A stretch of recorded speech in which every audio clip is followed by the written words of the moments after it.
강의를 했었고요. 그리고 이제 한국영상관광연구소가 11년에 세워지면서 그건 어디 뉴욕에? 그냥 한국에 한국에. 서울에서 세워서요. 그래서 제천에서 활동했던 게 여기 나오는데 MOU를 청풍영상위원회랑 연구병원이랑 했고요. 네. 그리고 제천에 그 부산 아카데미 회원들을 데리고 가서 팸투어를 하고, 그다음에 부산 아카데미 또 여성 지도자들에게 강의하고, 또 한방 영화 테마 관광을 추진했고요. 제천에서. 주로 제천에서 많이 하셨네. 네, 그다음에 한국콘텐츠진흥원에서 지식 서비스 산업 이제 아이디어 상업화 지원 서비스 산업이 됐고, 그다음에 이코노미스트에 실리고, 그다음에 이제 그 전북 전라북도 전주영상위원회랑 그 애플리케이션 제작 보고서를 썼어요. 2012년도에. 그리고 2013년도에는 문화체육관광부 연구개발사업 수요조사서를 하고 있고요. 그 다음에 2013년도에 이건 동영상인데 제주 미래영상 포럼에서 그 뭐지 ICT와 접목한 우리나라 융합관광 콘텐츠에 대해서 발제했고요. 그리고 이런 제가 주로 하는 거는 K-팝이나 또는 드라마나 영화를 관광과 연결시키는 그런 영화 관광에 관련된 일을 하고 있습니다. 네. 네, 그래서 저희는 이제 제가 이번에 뵙자고 한 건 딴 게 아니고 K-팝 아카데미라는 걸 뉴욕에서 해요. 네.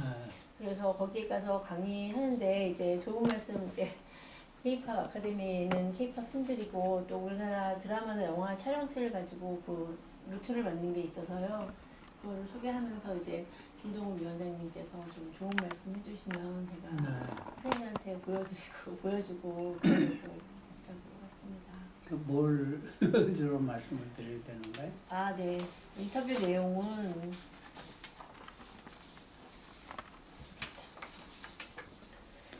지금 문화환경부 정책이 한국적 가치의 세계화나 한류를 통한 글로벌 그 접점의 확대인데요.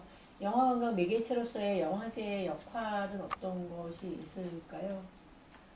지금 시작해도 될까요? 네. 네. 네, 위원장님 안녕하세요. 저는 네, 네. 백미경입니다. 네. 네, 다른 게 아니고 영화관광의 매개체로서 그런 어떤 영화제, 지금 부산국제영화제 위원장님이신데요. 네. 네, 그 영화제의 역할은 어떤 것들이 있을까요?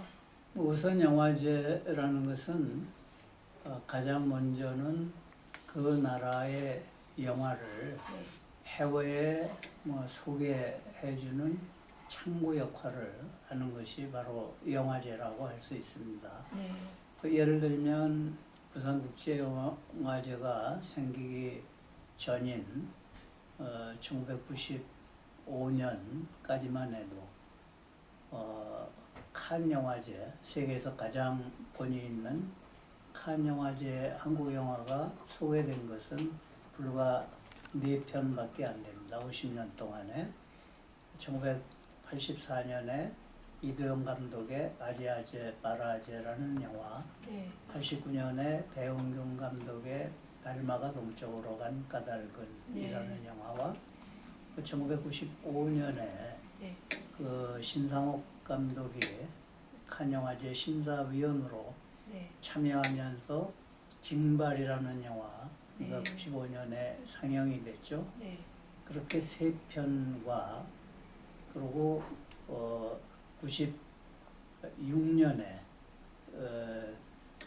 그 전수일 감독의 양윤호 감독의 네. 유리라는 영화, 매우 실험적인 영화인데 그 영화가 칸 영화제에서 틀어졌습니다. 네, 근데 그것까지 하면 4편이거든요. 네, 그리고 70년이 50년이 되는 96년에 네,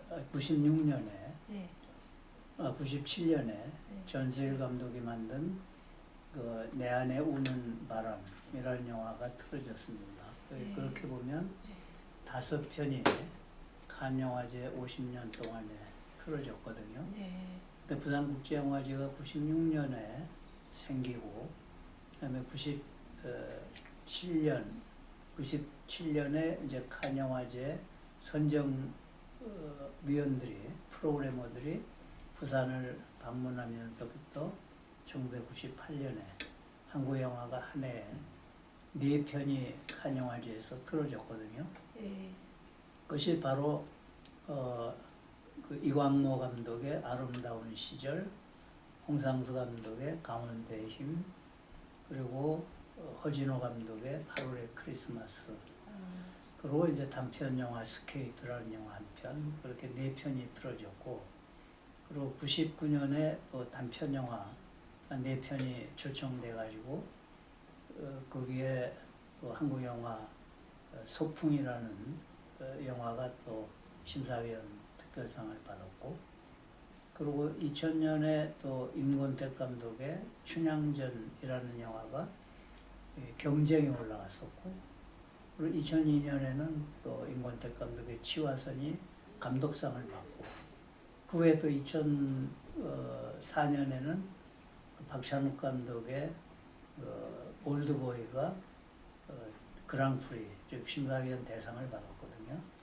이렇게 한국 영화들이 매년 뭐 4편에서 10편까지 칸 영화제에 진출하기 시작한 것은 바로 부산국제영화제가 생기면서부터 이루어진 성과라고 볼 수가 있죠. 네. 그런 면에서 영화제의 중요한 기능의 하나가 자국 영화를 해외에 소개하는 창구 역할을 한다.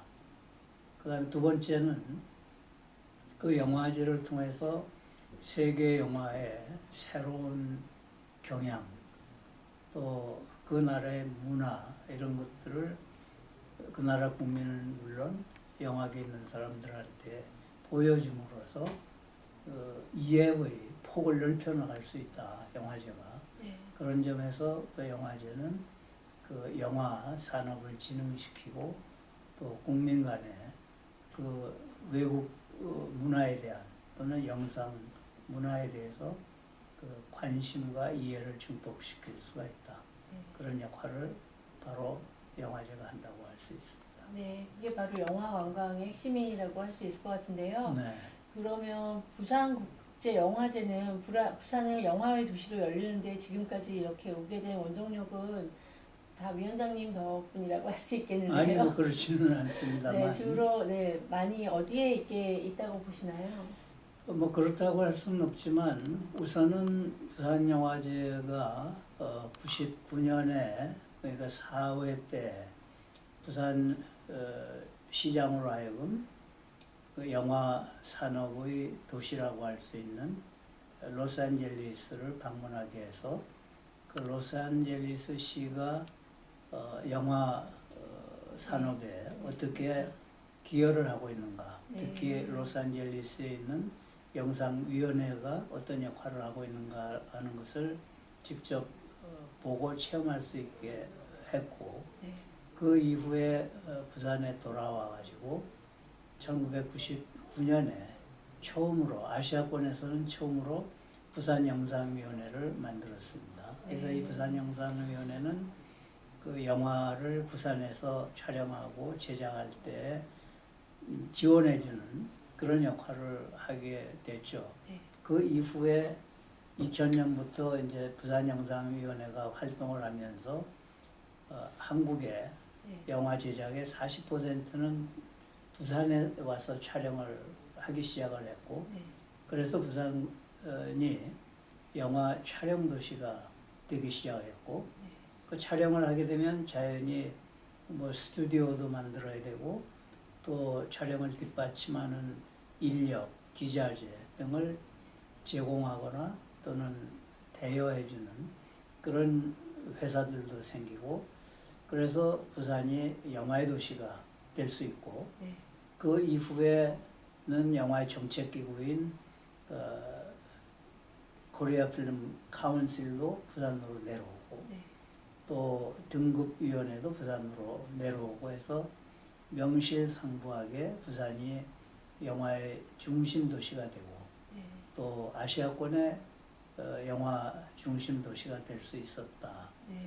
뭐 그렇게 말씀드릴 수가 있습니다. 네, 너무 감사합니다. 저도 그 얘기를 들으면서 부산이 어떻게 성장해 나가는지 이렇게 눈앞에 환히 그려지는 것처럼 느껴집니다, 위원장님. 그러면 세 번째로는 우리나라를 영상 촬영지라고 보신다면 가장 아름답다고 생각하는 곳은 어디신지 여쭤봐도 될까요? 그거는 뭐 많죠.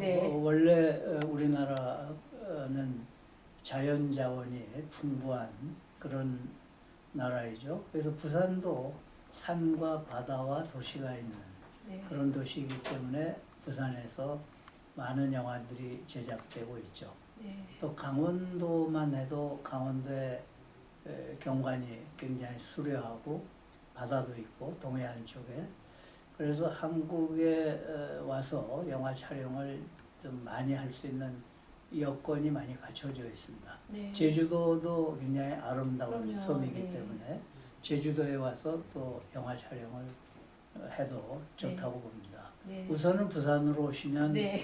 그 인센티브가 또 있으니까 네. 부산으로 오시면 굉장히 편리하고 또 좋으리라고 생각됩니다. 네, 감사합니다. 역시 부산을 가장 아름답다고 생각하시는 게 당연하다고 생각이 듭니다. 네. 그러면 이제 우리나라의 정책에 관련해서도 문화융성위원회를 통해서 많이 기여하고 네. 계시는 걸로 알고 있는데요. 네 번째 질문은 우리나라 영상관광 정책에 대해서 하나의 제언을 주신다면 또는 질문 주신다면 어떤 것이 있을까요? 우선은 첫째로는 그 영화 촬영지로서 네, 좋은 조건을 갖추고 있는 데가 많기 때문에 네, 우선 한국에 영화 촬영하러 많이 오시면 네, 하나의 영상 관광의 효과가 크지 않을까 생각이 됩니다. 네, 또 하나는 그 한국 영화들이 지금 전 세계에서 많은 이 각광을 받고 있고 또 한국에 많은 이 영화에 관한 교육 기관도 많고 하기 때문에 영화를 통해서 서로 활발하게 이 국가 간의 교류, 민간 간의 교류가 이루어지면 그것이 하나의 관광 효과를 거두는 데 있어서도 좋은 촉매 역할을 하게 되리라고 믿습니다. 네. 네, 감사합니다. 그리고 지금 위원장님께서는 K-팝 아카데미와 그리고 LA에 있는 그 K-팝 팬들과 여행업자분들에게 강의를 해주시고 계신데요. 네. 많은 분들이 계시고, 예, 위원장님 얼굴이 이제 나갈 것 같은데요.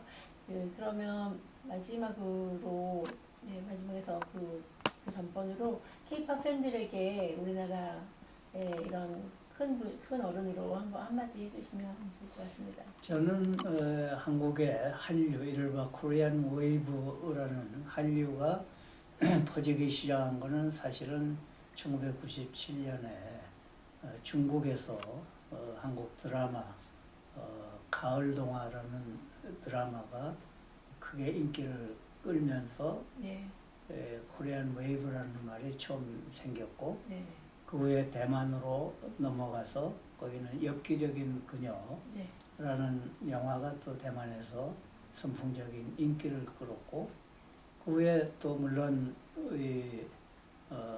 일본으로 넘어와서는 다시 겨울 연가가 네, 일본에서 또 드라마로 성공을 거뒀거든요. 네, 그 이후에 이제 또 한국의 음악이 중심이 돼가지고 K-팝이 프랑스에서부터 또 전 세계로 퍼져 나가기 시작을 했죠. 네. 저는 K-팝이 그렇게 선풍적인 인기를 전 세계에서 거두고 있는 것은 한국 그 음악이 갖고 있는 역동성, 네. 그러니까 굉장히 아주 역동적이면서 그러면서 무용을 같이 겸해가지고 네. 무용과 음악이 역동적이면서도 또 그 외국 사람들의 가슴을 파고드는 그러한 그 가사와 리듬이 있었기 때문에 가능했었다고 생각합니다. 네. 근데 이제는 사실은 K-팝에서부터 또 K-칼처로 네. 많이 이동해 나가고 있습니다. 그래서 물론 이제 K-팝이 선도했지만 그 후에 한국 문화에 대해서 한국 음식, 한국 한글 또는 그 밖에 한국 태권도 여러 가지 그 한국의 문화 전반에 걸쳐서 그 한국에 대한 관심이 아주 크게 확산돼 나가고 있는 것이 요즘의 현상이라고 볼 수 있습니다. 네. 그래서 우리 K-팝 아카데미 학생들은 네. 음악뿐만 아니고 한국에 대한 드라마, 영화, 한국의 음식 이런 모든 한국 문화에 관해서 좀 많은 관심을 갖고 또 공부하고 그것을 확산하는데 좀 기여를 해주시면 일익을 담당했으면 하는 바람을 갖고 있습니다. 네. 여러분들이 바로 한국의 대사입니다. 문화대사죠. 감사합니다. 굉장히 좋아할 것 같습니다. 네, 그리고 진짜 마지막으로요. 저희 한국영상관광연구소가 이렇게 6년 동안 많은 거 하진 못했지만 여러 가지 일들을 하면서 융합 콘텐츠로 또 청소경제로 이끌어가는 어떤 원동력이 되고자 했는데요.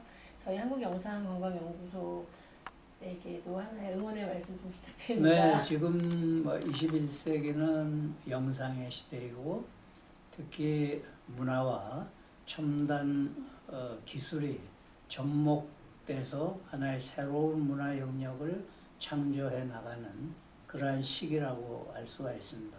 그런 면에서 보면 한국 영상 연구소가 해야 할 일은 엄청나게 많고 그 영역이 아주 무한대로 뻗어나갈 수 있는 그런 기능을 수행하고 있는 것이 바로 연구소라고 할 수가 있죠. 네. 그런 점에서 네. 그동안에도 한국의 영상 문화를 해외에 소개하는 데 크게 기여해 주셨지만 앞으로도 더 많은 활약을 기대해 마지 않습니다. 감사합니다. 네. 원장님. 네. 네, 그럼 이것으로 끝내도록 할까요?